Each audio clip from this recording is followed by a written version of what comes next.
We have had. Okay, the recording has started. Timothy Burrows was met with Janice and myself, and I believe Diz and Mim Hawley, when the Berkeley City Council was developing its environmental plan. I think it was 2009. Is that the right time, Timothy? That's right. And we gave him some input, some of which was accepted in the initial plan. And we went to the meeting when it was first introduced. And he was one of the speakers when we were meeting at Horst and Eva's house on Rose and Arch, and talked to us about that plan. So, and then later came back and spoke to us, maybe I think about when he was sustainability director for Berkeley. So we have a long history with him, and he has a very long history in terms of the environmental movement. He got a master's in environmental policy from American University in Washington, DC. He served in the Peace Corps in Gambia, West Africa. He was involved, as I said, in developing the Berkeley plan. He became the chair of the committees that were meeting on that plan, and we formed separate committees, which helped get the one of those committees ended up being successful in getting community choice aggregation and an alternative to PG&E, and then he became chief resilience officer, I think, for the city and other positions, and then ended up as the head of planning and development for the city of Berkeley and held that position for a while, and then gave that up to go to StopWaste, which is a regional organization, and become its director, and he'll tell us more about that. So he is really able to answer questions on a huge variety of subjects. So without further ado, Timothy Burrows. Thank you, Carol. I appreciate that. It's really good to see you, and Janice too. It's been a long time since I've seen either one of you. Although Carol, you have, I think your daughters, your son's daughter. Yeah. Yeah, your granddaughter and my son went to the same school for many years, and I think now we're back in Berkeley High together, actually. Right. So, yeah, so I run into you every once in a while, and it brings back memories hearing you talk about the Climate Action Plan days, which, yeah, the City Council adopted in 2009, and League of Women Voters was one of the most active organizations contributing and informing the development of that plan, which is still, a guiding policy document for the city of Berkeley even today. What is that, 12 years ago now, something like that?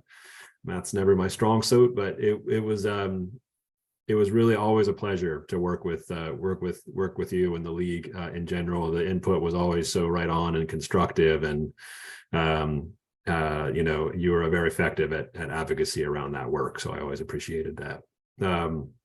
So now, yeah, after working for the city of Berkeley for close to 15 years, I moved over to StopWaste just 2 years ago, and I'm the executive director there. And so what I thought I'd do this evening is introduce you or reintroduce you to this organization, StopWaste, which is a county level agency in Alameda County, because we have a lot of services and programs that I think are relevant to your interests and relevant to the work that you do. So hopefully by the time we're done talking tonight, you've got a connection or an idea or some way of connecting with us or working with us, or a resource that will be helpful to you and your work. Or just you personally in trying to be a more environmentally sustainable person. So I'll give you an idea of some of what we do, and hopefully there's some connections there. I have a few slides I'll pull up here. Let me see, make this work again. Share that one.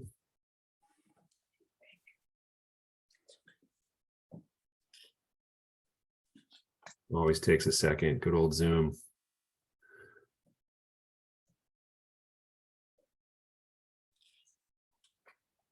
All right, how does that look? Great. Okay. Good. All right, perfect. So as I mentioned, StopWaste, some of you may already be familiar with StopWaste. We are a government agency that serves Alameda County. And we're what's known as a Joint Powers Authority, or a JPA. A Joint Powers Authority is essentially a government agency that works across several local government agencies.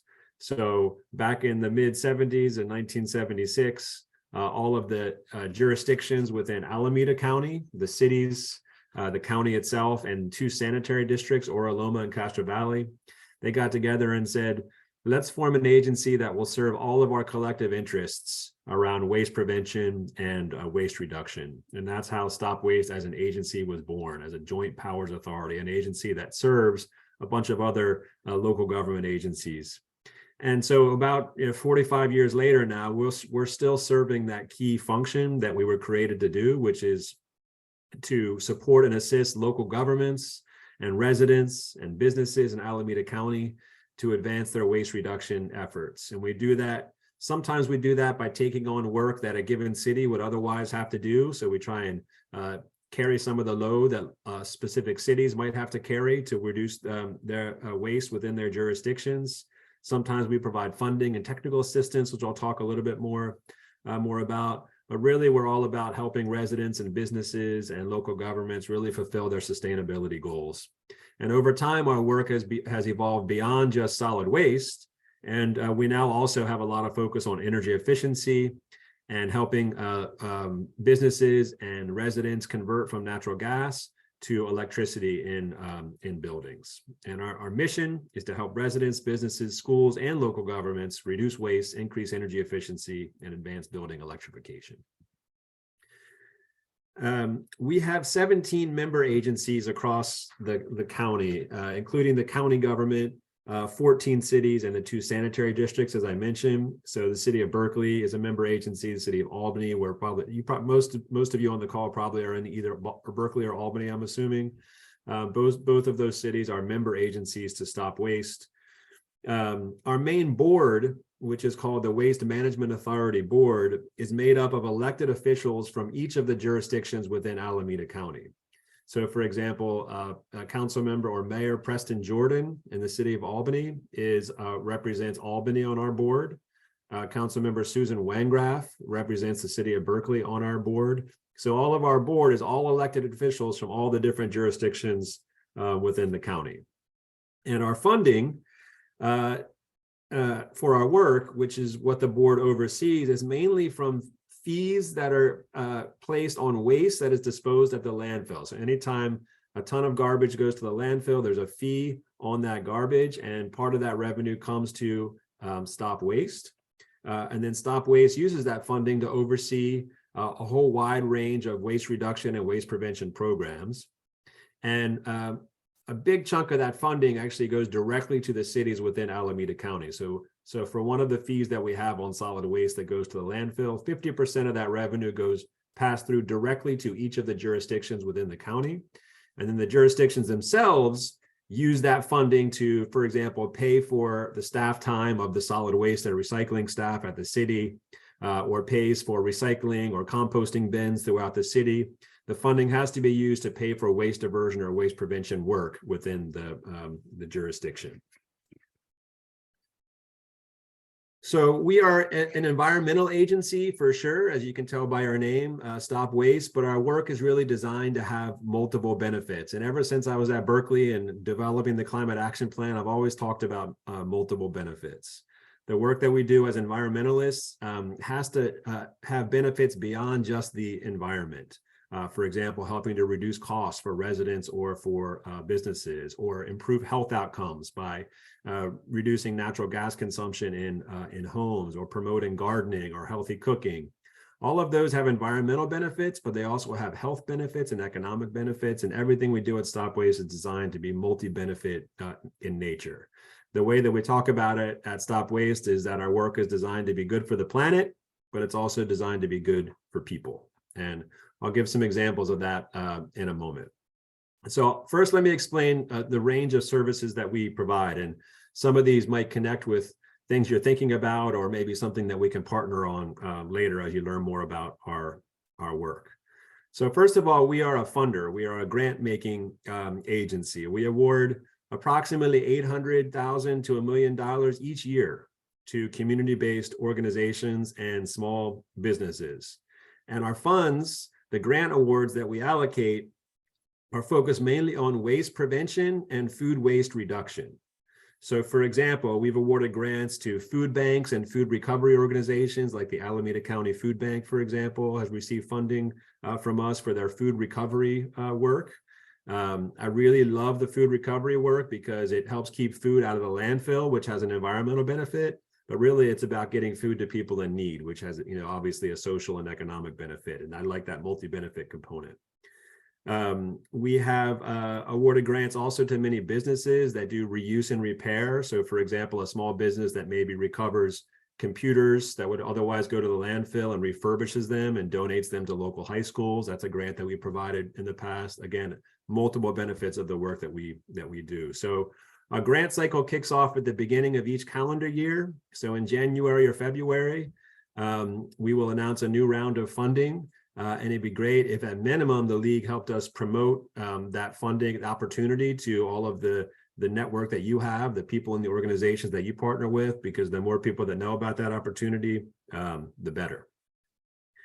So we also provide technical assistance throughout the county. For example, we provide a technical assistance to businesses throughout the county to assist them with setting up recycling infrastructure within the business, the correct bins in the correct places so people can easily throw the green waste in the compost or the recyclables in the recycling bin.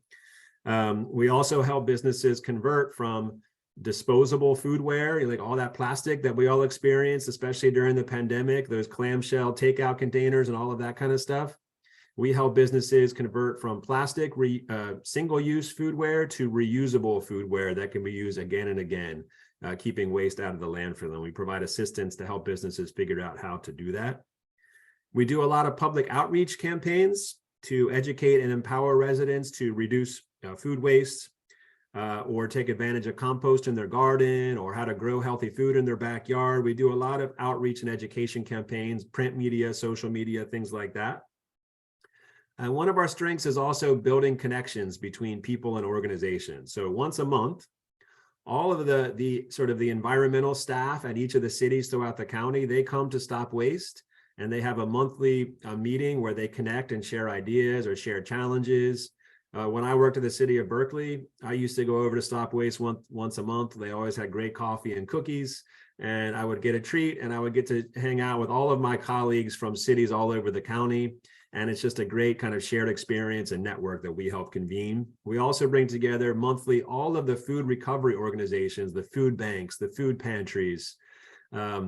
Throughout the county, we bring them together once a month and they connect and they learn how to share resources and share best practices. So that's just a couple of examples of our convening.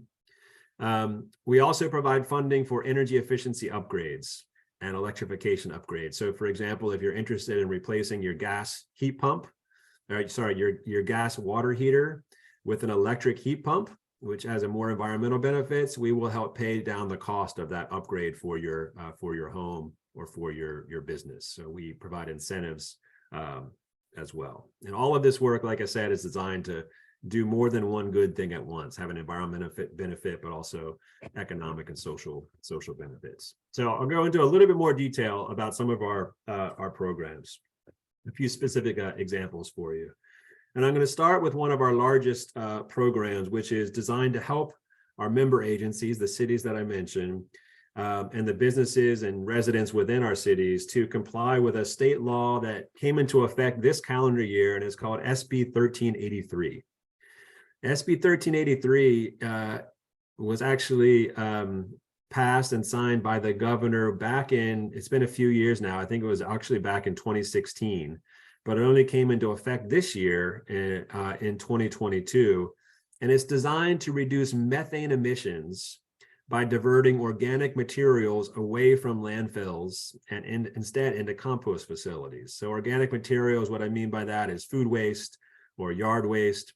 When that type of waste goes to a landfill, it decomposes and emits methane, which all of you know is a very powerful greenhouse gas, right? So this state law is designed to reduce methane emissions by keeping all of that stuff out of the landfill, and instead either reducing that waste altogether or getting food scraps and yard waste into a compost facility. And it actually sets some pretty ambitious targets.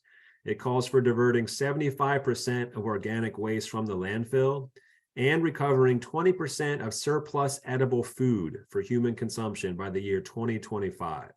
So within 3 years, 75% of organic waste is targeted to be diverted from the landfill. So it's an ambitious target.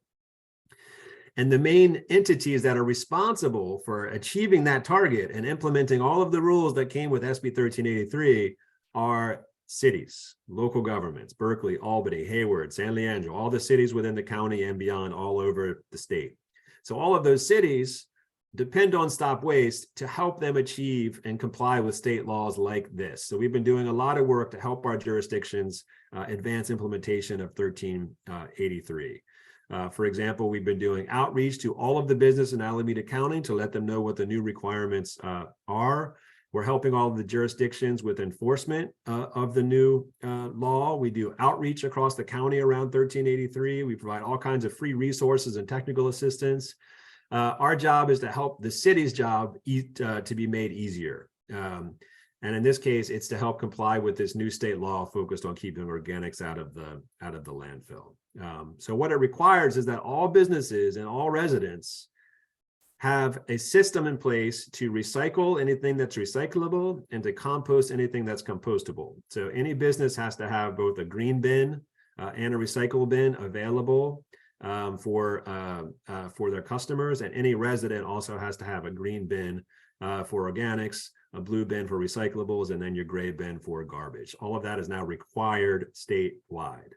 And in Alameda County, we've all been kind of doing that for a while, but in much of parts of the state, this is really a big lift, especially for parts of Southern California where the composting infrastructure isn't as advanced as it is here.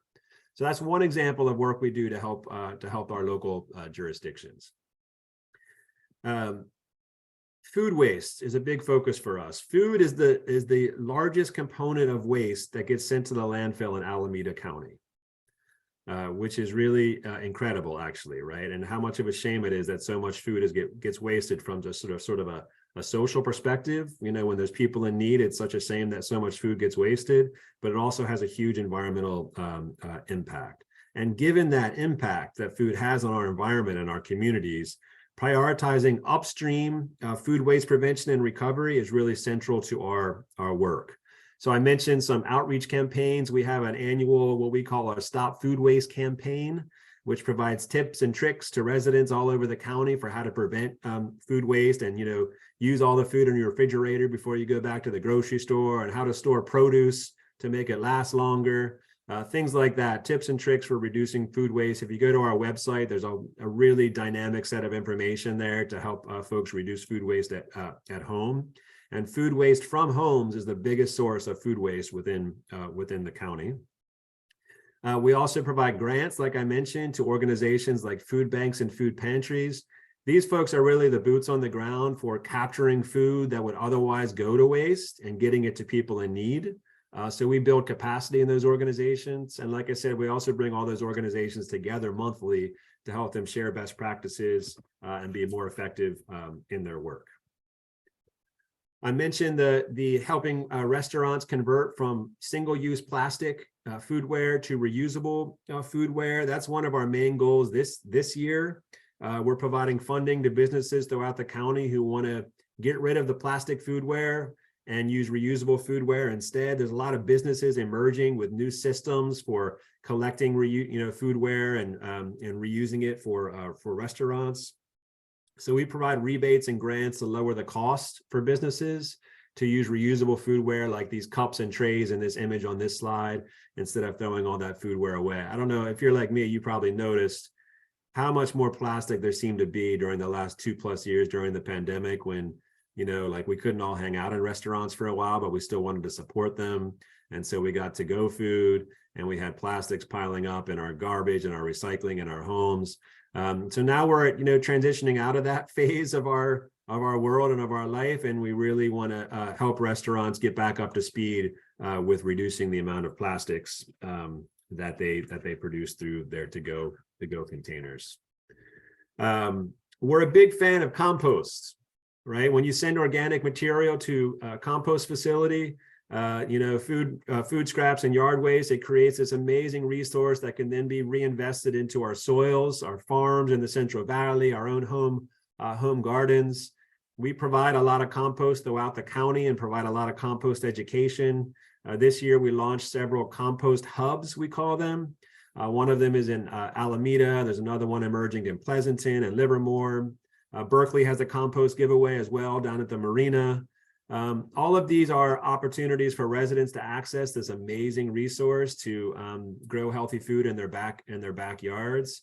And so we provide a lot of education around how to use compost, how to produce compost. We see it as sort of part of the food cycle, and a big part of our work is promoting access to compost.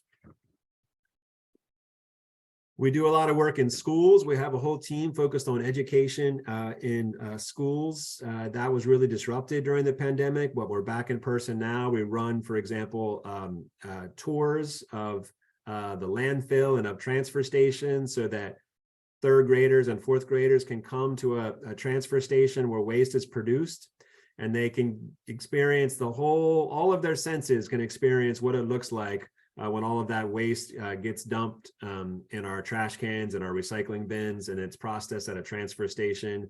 Students get to see kind of what the main sources of garbage are. They see furniture and plastic and food, and they get educated on ideas for how we can reduce the amount of waste that goes to the landfill. And then they take that information back to their parents or their caregivers, and that information ripples out, right? And so we've been doing that program for many years.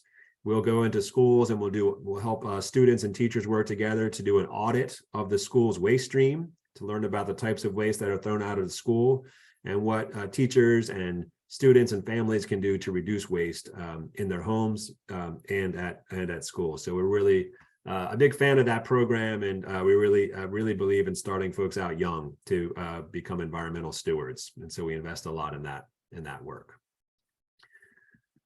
Most, if not all of you, probably have a smartphone or at least access to the web. This is a tool that I think you will find valuable. We developed an app that is available on your iPhone or whatever smartphone you have, or just online, that helps you answer the question that I think almost everybody probably has at one point or another. And that is, what should I do with that thing that's been sitting in my garage for 6 months that I don't want to throw away, but I'd really like to find a way to either recycle it or have somebody pick it up and reuse it? Or when you're cleaning out your closet that you've been meaning to do for 3 years, you finally get to it, you find all these things that maybe you can't use anymore, but you'd rather not just throw them in the garbage. And so you want to know, what can you do with something like that? Maybe it's a couple of old buckets of paint, or maybe it's some batteries that you've been collecting, or maybe it's some old prescription medicines that you want to get rid of.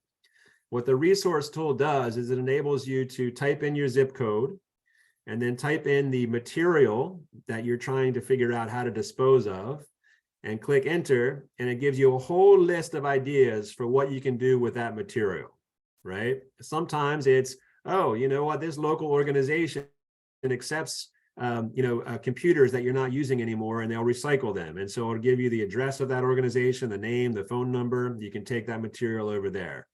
Sometimes something like, styrofoam, for example, is very hard to recycle. Sometimes the answer is just, you have to throw that in the garbage, right?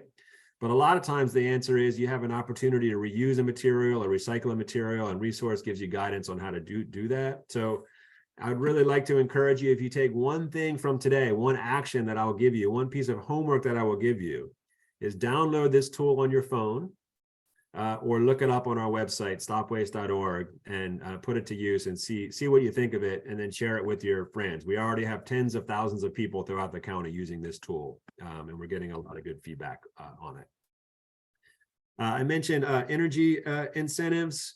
We received some funding from ratepayer dollars from the state of California to increase energy efficiency and increase electrification. For example, we provide rebates to multifamily property owners that are designed to reduce the operating costs and improve resident health and comfort in multifamily buildings.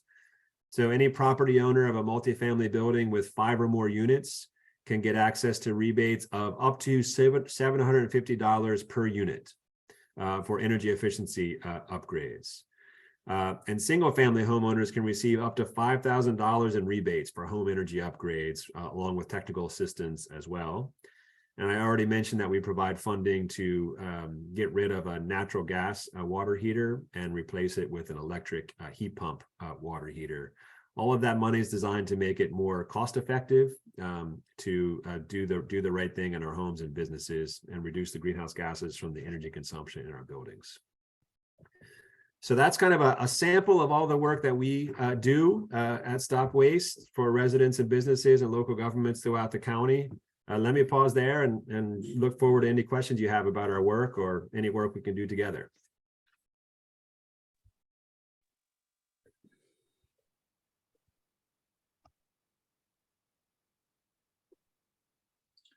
I have one question, Timothy. Mhm. What is the relationship between StopWaste and the Ecology Center, other than the Ecology Center is just for Berkeley and StopWaste is all of Alameda County, but I'm assuming there's a lot of overlap. Is there? Yeah, there is. We're definitely a very aligned organization. So Ecology Center, you all probably know, nonprofit in Berkeley that also has the contract for the recycling service in Berkeley. So we don't have any formal relationship between the Ecology Center and StopWaste. We have awarded grants to the Ecology Center for the work that they do to prevent and reduce waste. We coordinate a lot on kind of policy strategy, like I really have a lot of respect for Martin at the Ecology Center. And we'll look to him for ideas on how we as a county can advance our waste prevention and waste reduction goals. So we partnered a lot in the past, but no formal relationship, but a lot of aligned work and aligned mission.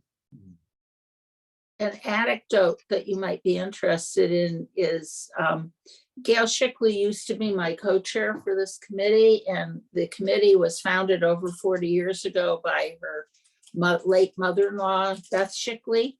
Mm-hmm. And prior to the founding of the Ecology Center, the League of Women Voters with Beth Shickley and Jane Bergen and some other old timers had run a study that tested out, they got some sort of grant money from the US government, and they picked 2 neighborhoods, one in the flatlands and one in the hills, about curbside pickup.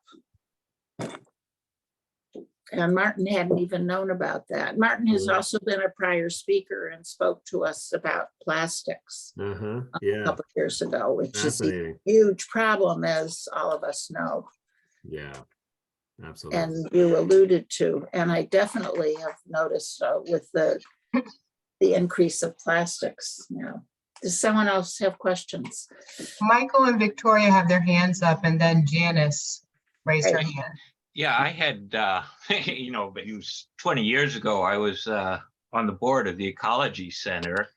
And, it was sometimes difficult, to work with Berkeley. Did you have that experience at all, or? Is that what's reflected in the comments, or because it seems that especially the work of the plastics task force, I know it was active when I was on there. Has that been of any help to you? Has the plastics task force been a help to me? Yeah.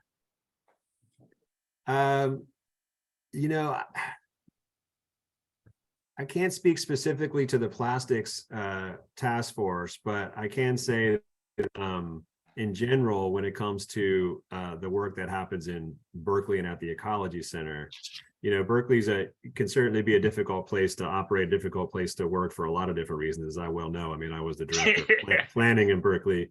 Right. That being said, I have so much respect for the leadership and innovation that has emerged from places like Berkeley and Albany and several cities within Alameda County and the Bay.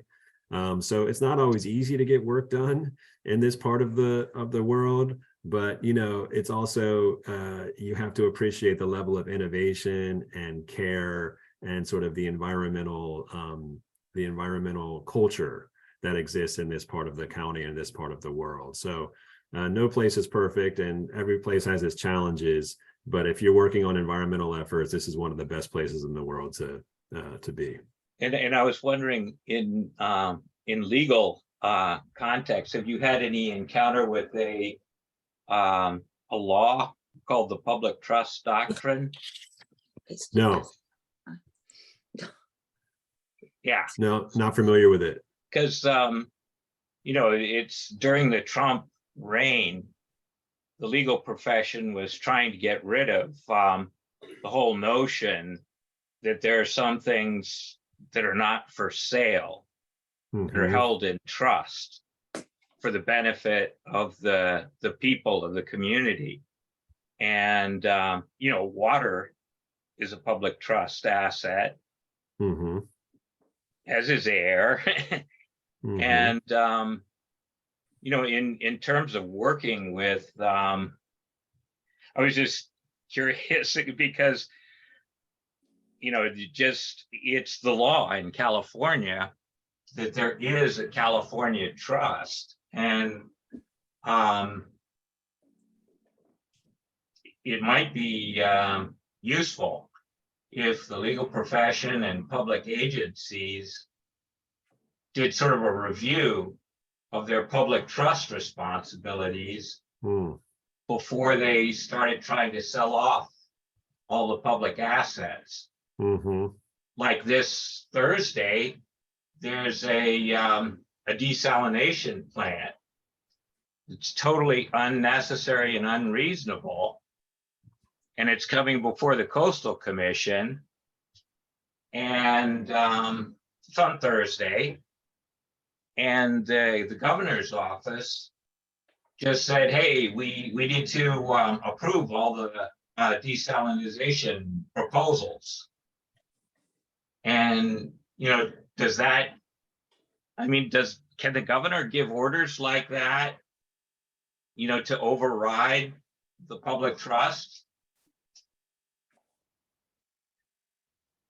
Yeah, I can tell you're super concerned about that. You know, I think it almost sounds like a rhetorical question.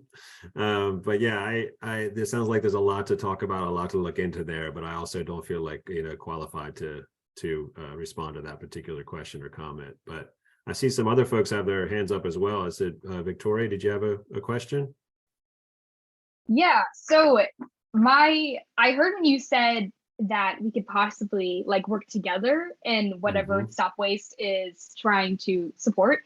So actually really fast, Eric, can I talk about the position paper that we were talking about? Yeah. Yeah. All right, awesome. Yeah, okay. Yeah. So I heard that at the very end of your presentation, you talked about electrification incentive programs for single family, multifamily use. And we were actually going to propose something in a position paper about the electrification of houses and cars. So I thought that was very similar. And basically what we're trying to do right now is promote it in the Alameda County so that it gets voted. And I think that this will be finalized around December. Correct me if I'm wrong, but yeah, December. And I was wondering, like, maybe we could work together on that. We could do like a presentation.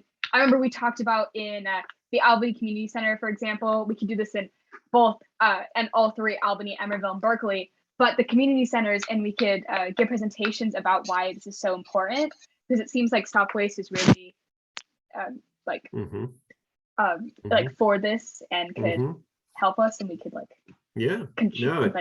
combine. Yeah, I was just curious sure. about that. Yeah, no, I appreciate that. I appreciate that you're working on that. And you know, it's a fascinating time, right? Because we're, you know, we know generally, big picture, we know what the large scale solutions around dramatically reducing greenhouse gas emissions require, right? We know that the answer is some combination of getting as clean a grid as possible through some combination of solar, wind, and other renewable sources, and then shifting as much as we can onto that clean grid. And it's fascinating right now to see that's starting to really gain momentum and take place. And it's fascinating to see, how the pace, it will be interesting to see how the pace of electrification matches the pace of the amount of capacity that we need to provide electricity to support that electrification. I think that's going to be the big race in the coming years. What that, will we have enough capacity to support all of the electrification that we're encouraging and promoting? And I think that I'm optimistic about that, but it's going to take a lot of work, and it's going to take a lot of advocacy, and it's going to take a lot of money.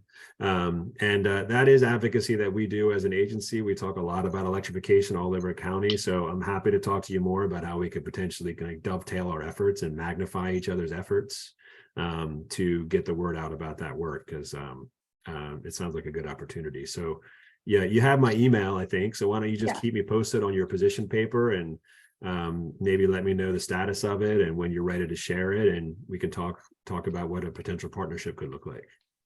Sounds good. Thank Sound you. good? Nancy. Oh, Janice. first. Actually, Janice. Janice is first. Thank you. Hi, Timothy. Great to see you.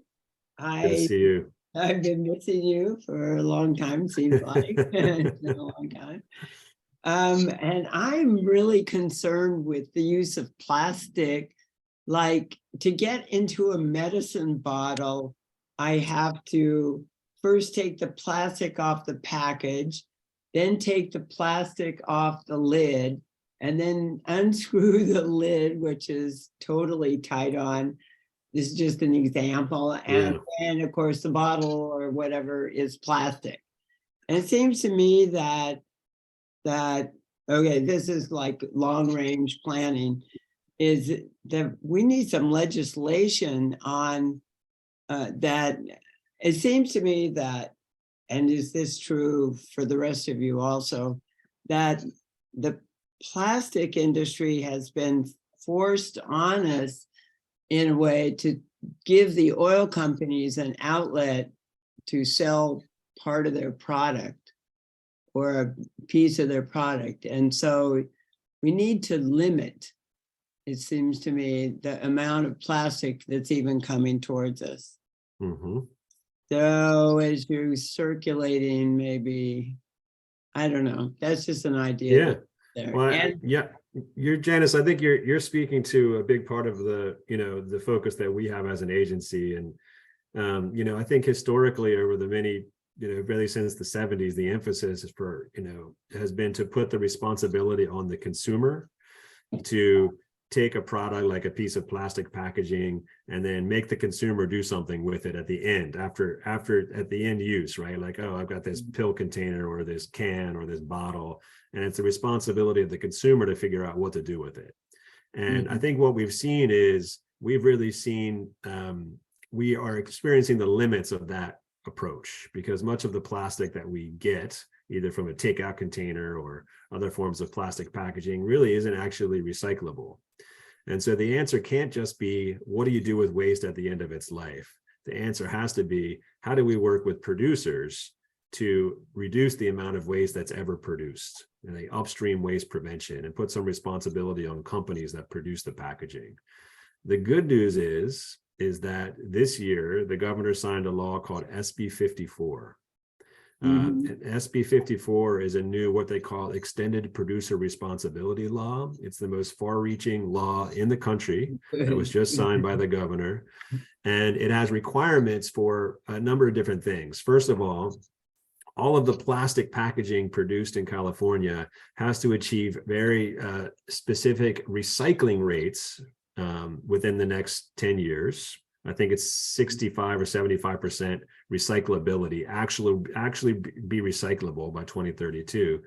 But there's also specific requirements for reducing the amount of plastic, period, the amount of plastic that's produced, the amount of plastic packaging that's produced. So it's an upstream bill forcing producers to produce less plastic. And for the plastic they do produce, it has to be recyclable by a certain year. So we're really excited about that legislation, and part of the work that we're going to be doing is making sure that it's actually implemented effectively, throughout our county. okay, so I have two more things. So I heard from some friends of mine, the ones I was trying to get to sign up for this, that they live in Oakland and they get their plastic recycled or picked up by an agency called Ryder, maybe. Is it called Ryder? There's a plastic agency that's picking up plastic garbage in Oakland. Never heard of that. No, I've never heard of that. It doesn't surprise me. There is, I mean, the city of Oakland has an agreement with Waste Management, with very large company, right? The national company, and Waste Management collects the garbage in Oakland, and then Waste Management has a separate contract with another organization that collects the recycling. Each city has a different contract with different haulers, and the city of Berkeley collects its own garbage and compost, but contracts with the Ecology Center to collect its recycling. And each city has a different contract with different haulers, but you as an individual business, and maybe even a resident, you could pay for additional service to collect various plastics, I guess. And that sounds like that's what's happening there. Okay, so that brings up my next point, which has really been bugging me. It's like, I go to UC Berkeley and their cans are labeled a certain way. I go to Berkeley and their cans are a certain way. I go to my friends in Oakland and they're a different way. And I'm going nuts trying to do the right thing and trying to go to a party or something. Of course, that was before COVID, but trying to go to a party, or my daughter got engaged and we had a party, and you know, I was trying to set up recycling, but I couldn't teach everybody who came from all over how to get things in the right bag. So I remember the model when I was going to, I forget what it's called, GPA, or, you know, the joint group where all the agencies meet, the joint power. ABAG. Yeah. ABAG, MTC. No, not ABAG, because that's county, but you know, it was Air Resources. Oh yeah, the Joint Policy Committee, JPC. Yeah, JPC. And so they honored this woman who figured out how to get us those senior, well, they're not only senior, those fast pass things we can use on, like I haven't been on a bus in a while, but you know, the cards that we can use on the bus, on the boat, on the BART, we use them everywhere to get places. And it seems to me that, I mean, it's an idea for, you know, Timothy, you're so good, you know, at doing this stuff, and you have so many contacts. If you please get us consistency coordinated, you know, and so then, it's an issue of standardization. Right. Well, and getting people, together to do it. And so you said there was a green bin. We've got one of those. There's a, you know, we're an apartment house. There's a green bin, a gray bin, a blue bin. And then what happened to the paper bin? We still have it, blue with the brown top. Yeah, so you are hitting on, I mean, a really a frustration that many people experience, right? So the good news is there is some good news. That law that I talked about, SB 1383, right, which requires, you know, it was designed to keep organics out of the landfill. One of the requirements of that law is that every city in California have a consistent set of bins for residents and businesses, right? So, and it's so prescriptive, the law is so prescriptive, it even says what color the bins have to be. So for every city, you have to have a green bin for organics. At least the bin has to have a green lid, or it can be fully green, the whole bin. The recyclables bin has to be blue. And then the garbage bin has to be gray or charcoal or something like that. And so there's a time within which jurisdictions have to transition to those color bins. But within a few years, every city and every part of the state, there will be consistency, at least in the bin colors. Thank you. So where does the paper go? It goes in the blue. That depends on the city. So generally, what the law does is it creates consistency in the bins. What it does not create is necessarily consistency on what you put in each one of those bins.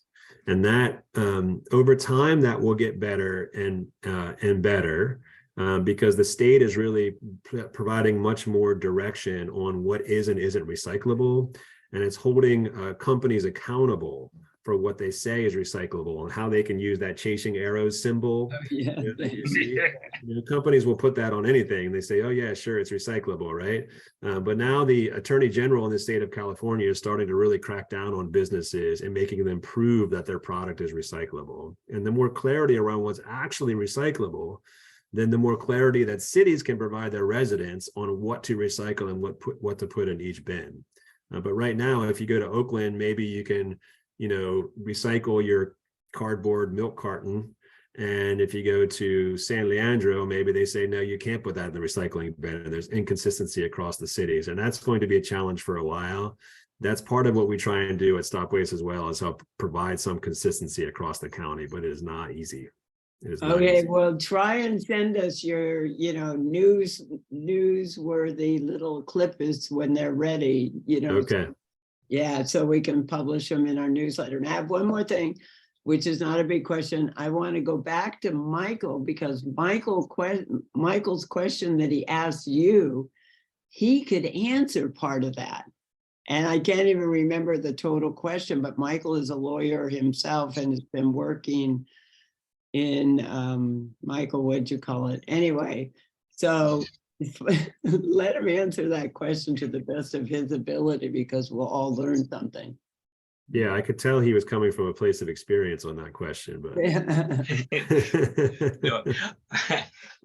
I'm also executive director of a group called the Public Trust Alliance, which is trying to raise the profile of the public trust doctrine, which is part of constitutional law. And it's in the California Constitution since 1878.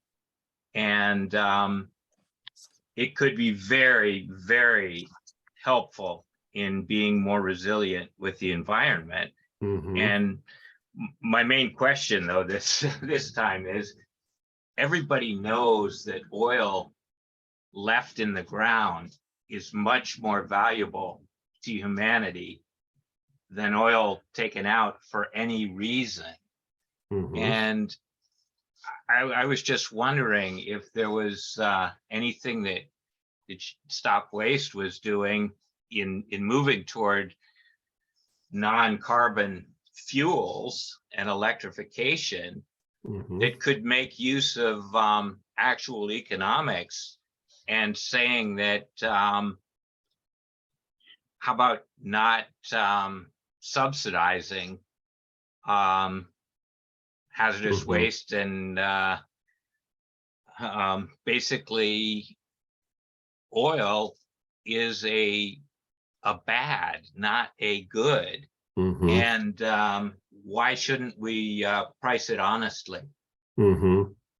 Yeah, I mean, the answer is yes. A lot of our work is very relevant to reducing fossil fuel consumption and reducing demand for fossil fuels, right? But when we do that in a number of different ways, and some of those I talked about, right? So a lot of our emphasis on upstream waste prevention, right? The more we can prevent products from being produced that then get thrown out, and reuse and repair instead, then there's less energy demand, less demand for resources in general for producing new things. So we do a lot of grant funding and technical assistance to encourage reuse and repair upstream, right? We also, as I mentioned, what about no subsidies? We do subsidies in the form of grants and incentives. So another example. No, subsidies paid by the state to these people to take oil out of the ground and hurt the community.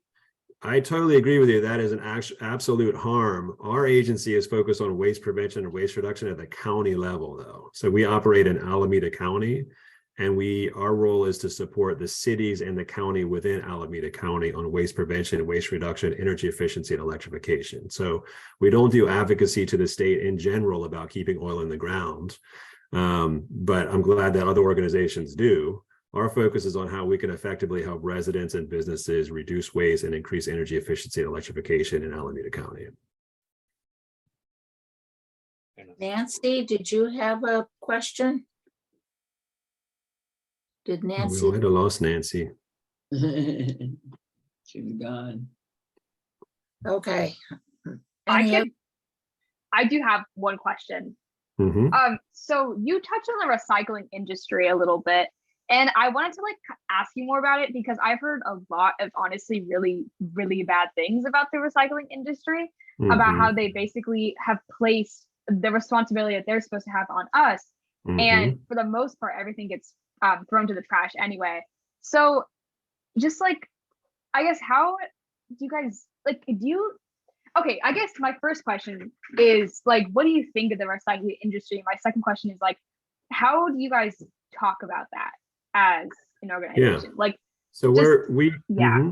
Good question. So our job at StopWaste is not, our main goal is not to promote recycling, right? That's not our main Yeah. goal. Our main goal is to help residents and businesses prevent waste in the first place, right? So moving further upstream, right? And SB 54, that state law I mentioned, is a good example of a state law, but the reason that we provide grants to businesses that do reuse and repair is because they're enabling products like used products to continue to circulate within the economy without having to be thrown away or having to be recycled. That's the highest and best use of those products.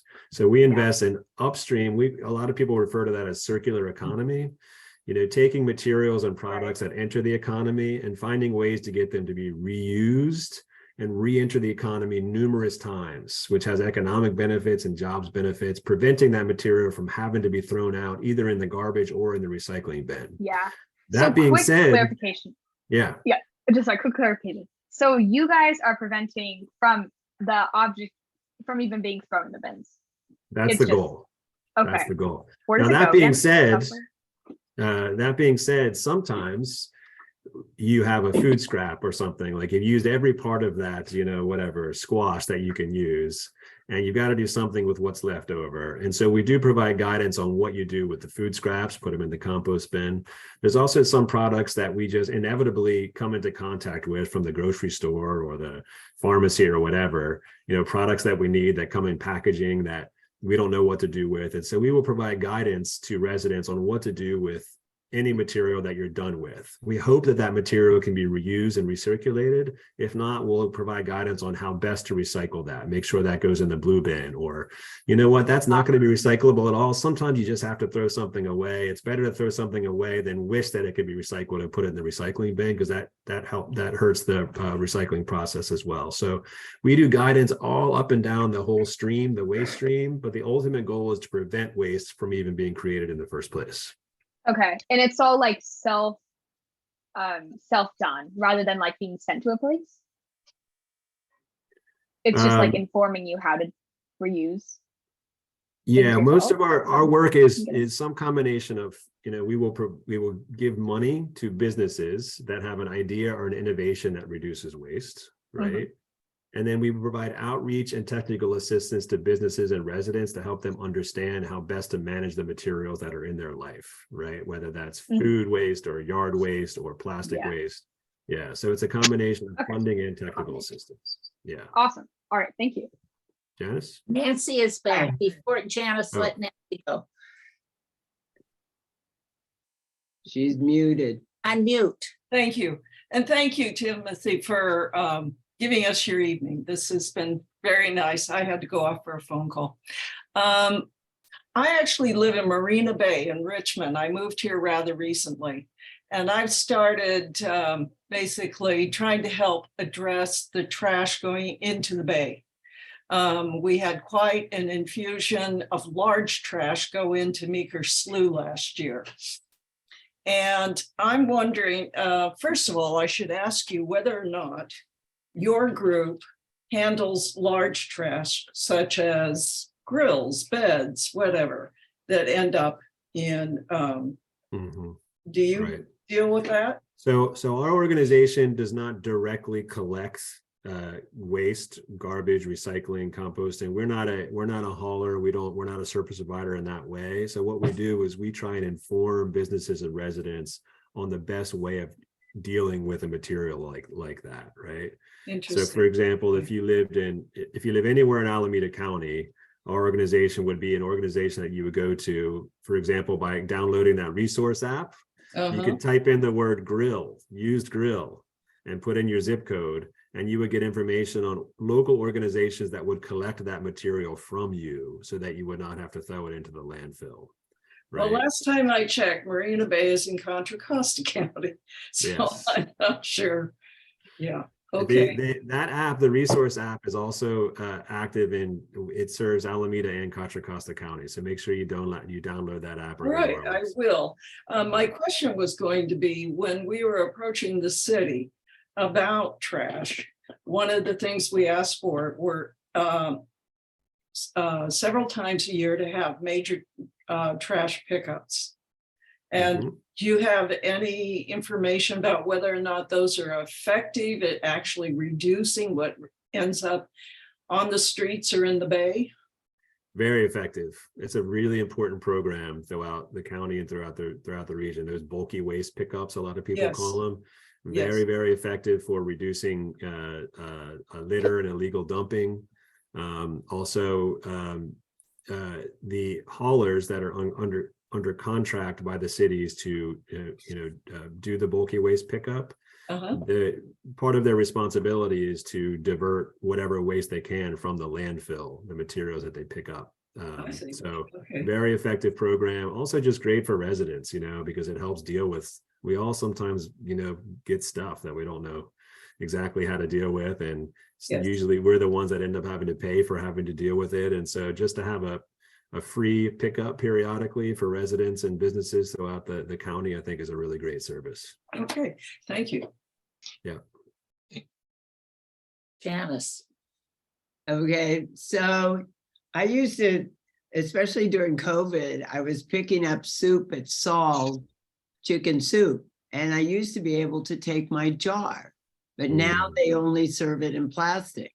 And I also noticed at Saul's, like I do takeout from Saul's, and I bought myself a wooden bowl at the art co-op. I don't know how to. I can see it, yeah. Bowl, and I bought a wooden lid. And when I go in there, and try and put food in my bowl and my lid and put it away, I kind of have to sneak around because I'm defying the health standards. I think that one time I did do it, and they said, "Oh, we really can't do that, and we can't let you take your food in your own dish."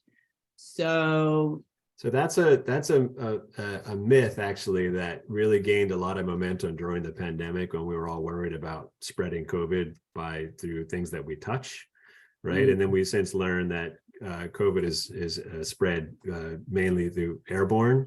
And so we've been working with the Alameda County Department of Environmental Health to help get the word out about how reusable foodware is a safe alternative to single-use plastic foodware. I'm just looking at our website right now. I was going to put a link in the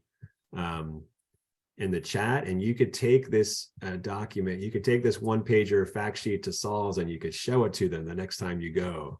To all my yes. takeout places. Yeah, so let me see if I can find that. You got to know your food resources. And so what kind of reusable equipment are they talking about, and how are they cleaning it?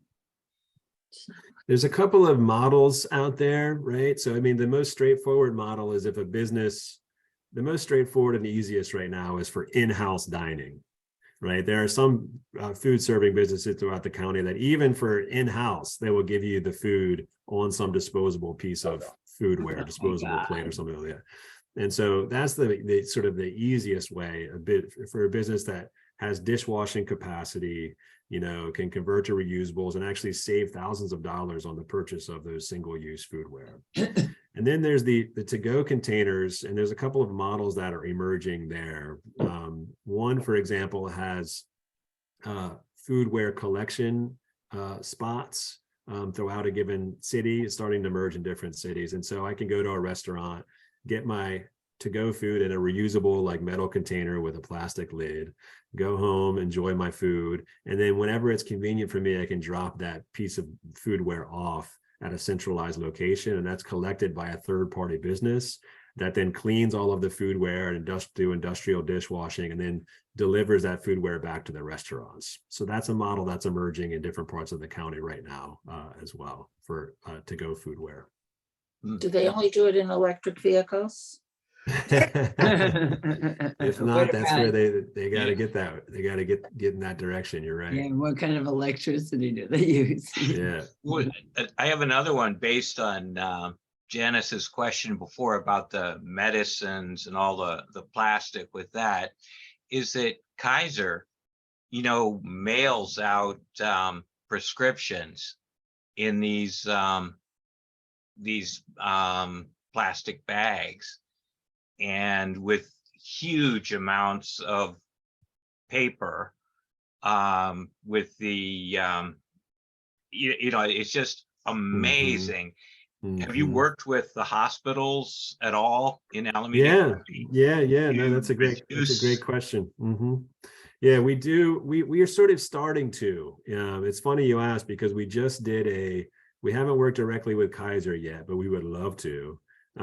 We just did a webinar recently with a couple of healthcare providers. I think Sutter was one of them, focused mainly on reducing food waste and reusable foodware in the hospital environment where there's a lot of waste. So it wasn't specific to what you're talking about, the mailers with the plastic, but it was an opening. It was like a foot in the door to help us to start partnering with some healthcare providers within the county. And we'd love to do more of that, because you're right. It's a big source of waste. That's just fantastic. Yeah, even in the waiting rooms, or when you go in to see the doctor, and there's just a fantastic amount of waste. It's I mostly agree. plastic. Yeah, you know, I mean, I think what you all are getting at is kind of a lot of what I'm hearing from you all is like, we sort of have a vision of the future, right? Of a more circular economy where it's easier for us to go to Saul's and get this delicious food that we want and not have to compromise by doing that, like not have to throw something away as part of that. And our economy doesn't quite work the way that we want it to yet, right? But I think we all on this call sort of share a vision for what that could look like. And we have to create innovations and examples of how that can be effective from an environmental perspective, but also from a cost-saving perspective for a business.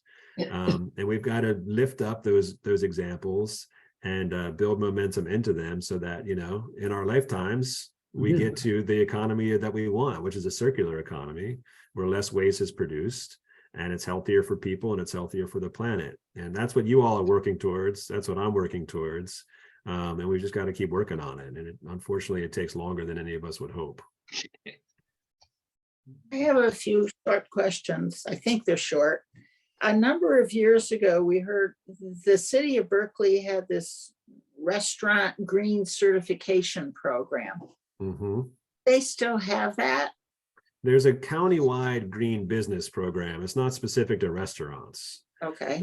There's an Alameda County green business program that we do not operate that program, but I know it does still exist.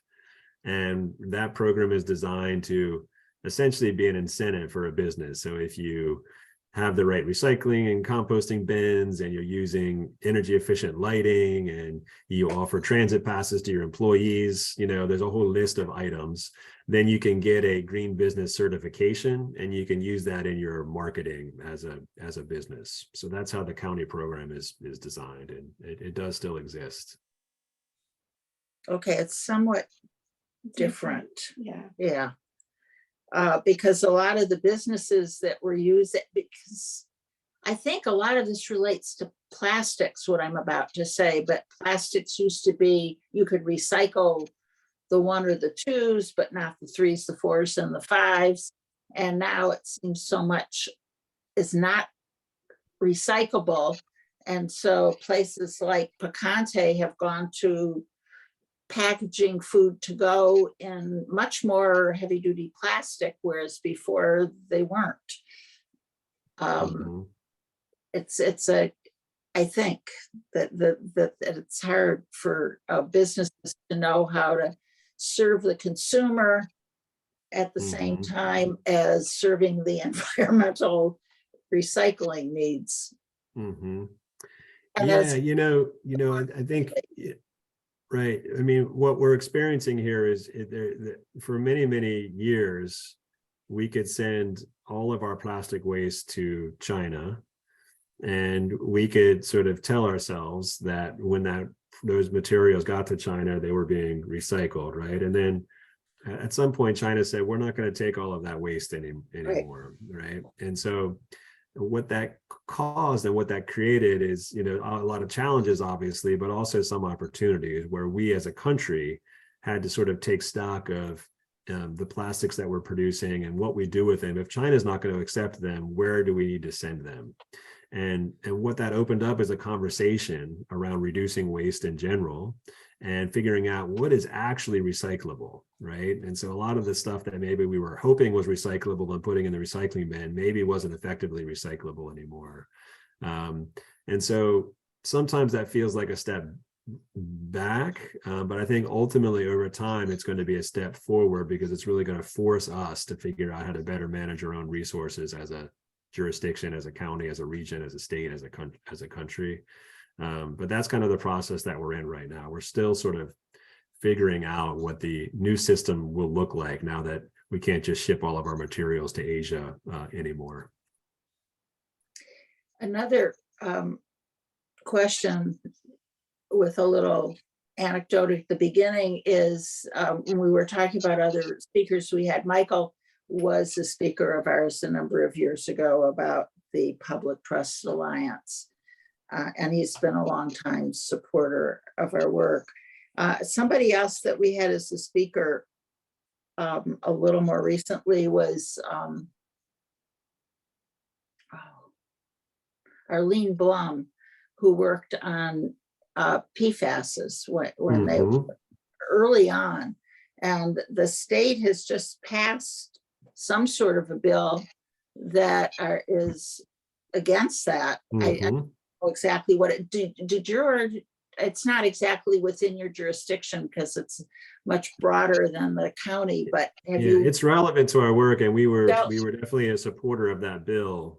And one of the connections to our agency is we do a lot of work, like I said, around keeping organics out of the landfill, and other products out of the landfill that can leak PFAS and other sort of harmful chemicals. And a lot of that stuff, sometimes it ends up in our compost stream, and then we put the compost on on our vegetables.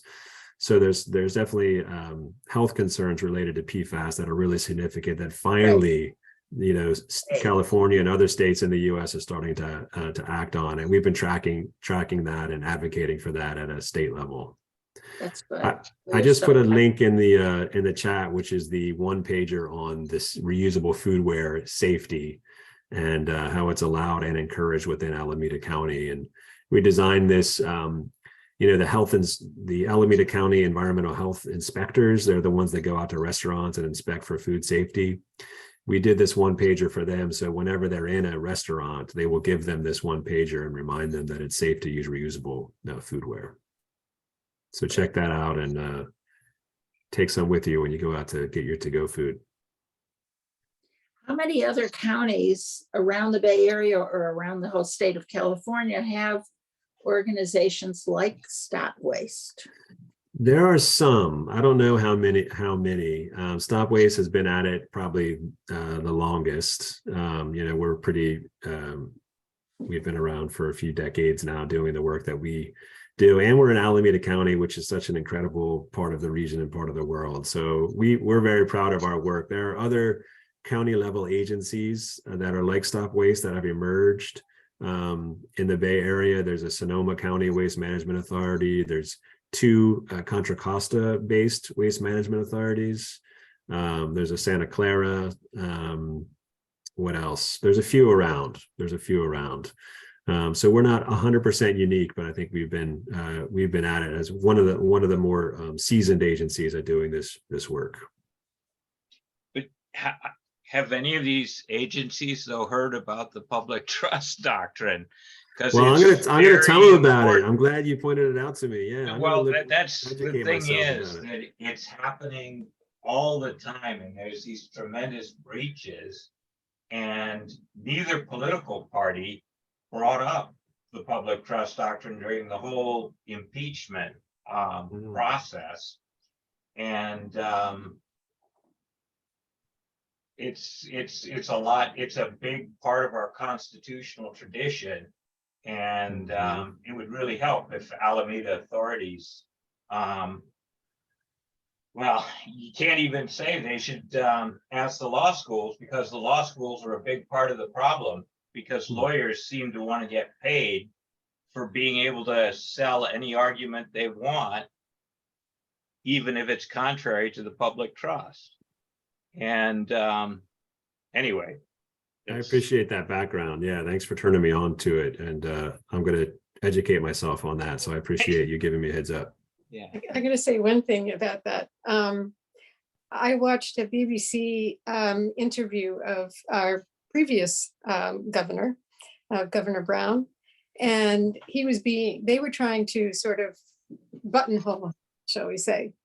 And they said something about, well, you've got this whole problem with the water, and you've got these little fishes, and they're letting these little fishes have all the rights. And he said, well, California is a public trust doctrine state. Oh, yeah.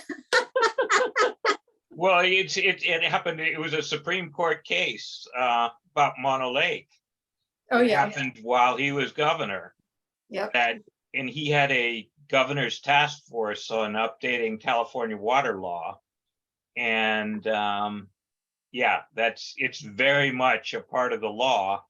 And a lot of state agencies have been evading their responsibilities. And the Attorney General has been AWOL at the California Public Utilities Commission for 20 years. Mm-hmm. And so it's very, very important. Mm-hmm. Yeah. Yeah, it's a foundational law that maybe doesn't get the attention it deserves, huh? Maybe. So around my house for years, we've had this discussion, maybe you know the answer to it, which is more environmentally friendly, a disposal or compost? Compost. Okay, because the disposal is so much water. Yeah, you put the water directly in the bay. Okay. Yeah, the compost is the other thing about compost is it has benefits on both ends. So it's a way of disposing of food scraps in a way that reduces greenhouse gas emissions from the decomposition, right? And it also creates a product that can then it's a soil amendment product, right? That can then help our farms and our gardens produce healthy food. So the environmental preference is to compost That's versus basically the what disposal. we're doing almost all now. Eric, do you have a question? Yeah, it's a question actually for Michael Warburton. Mhm. And on the public trust thing, can you explain how that fits in with the tragedy of the commons? It's there's an overlap there. It seems like the public trust is a larger thing. Can you speak to that? Absolutely. And it came from the Commons actually in England, and Magna Carta was cited in the first public trust basically case about oyster fisheries in New Jersey in 1821. And the justices on the New Jersey Supreme Court were saying, this is unbelievably complex because it touches on international law and national responsibilities and local responsibilities.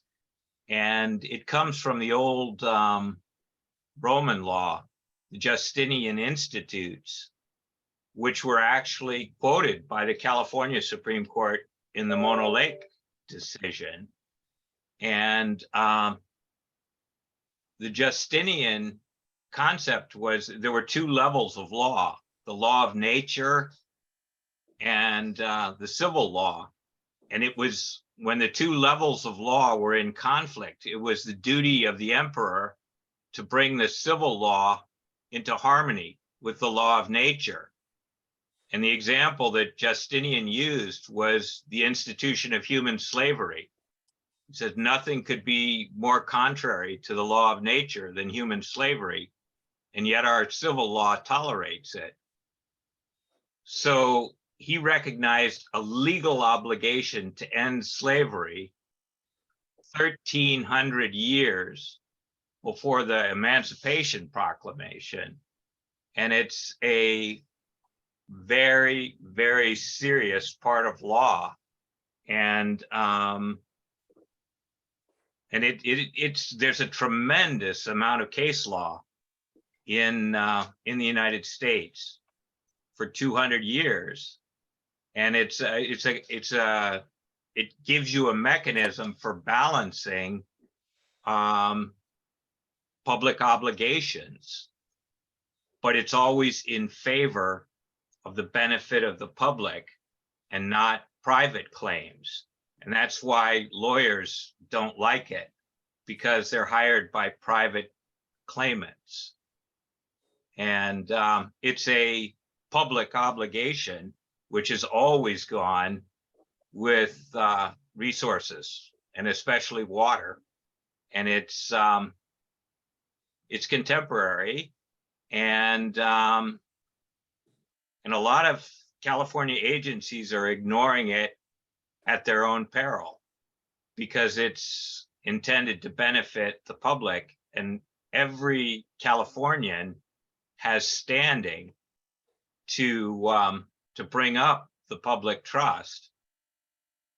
And like the Public Utilities Commission does not have the authority or the jurisdiction to ignore it.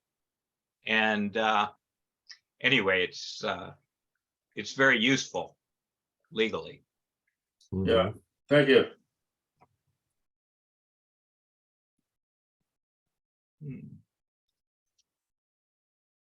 Well, it's been good to be with you all tonight. I appreciate you having me.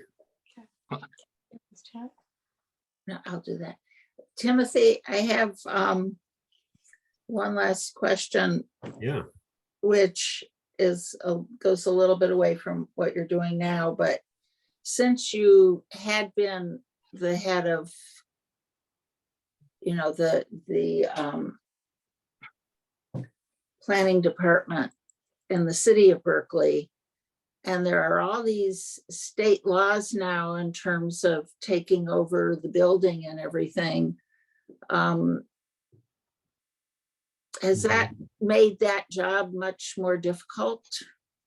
Or what, can you comment on anything concerning that, or is that? I can't comment too much other than to say your question was whether it made it more difficult or not. I think it depends on whose perspective, right? So from a local city, what the new state laws have done is they're designed to streamline the review process for any given development. So in some ways that makes the city job easier because the city has less control over what that process looked like. That process is now really more and more prescribed by the state. So in some ways that makes a jurisdiction's job easier because it's a more prescriptive approach that's provided by the state. So it kind of depends on your perspective. If you're a housing developer, a builder of housing, it's probably a bit easier and more streamlined now, depending on the project. If you're a a resident, a neighbor that has concerns about a given project, then it might be more difficult to sort of find an opportunity to, inform the outcome of a given project. So it all just kind of depends on your perspective and what perspective you have, and about development in general, or housing in general, and all that kind of good stuff. And that's a very complicated conversation. The state has taken a much more hands-on approach to housing development now than it was in the past. And so the environment is different, the atmosphere is different for housing development than it was even a few years ago. Right. Yeah. Well, you're doing a good job where you are now. And Thank you. quality of life is a little bit better. Thank you. StopWaste is great. I am enjoying my newfound colleagues, and we still get to do work that I'm passionate about, and it's great that I worked so many years for one city. Now I work for 14 different cities. So it's a fascinating transition for me to get to work with different cities throughout the county. And thanks for having me tonight. It was good to see all of you, and I really appreciated your questions and the time. Turn it on now, or it's Thank gonna you go. very, very much. Really you. appreciate it. Thank you all. Appreciate it. All right. Have a good rest of your evening. Thanks again for having me. See you next time.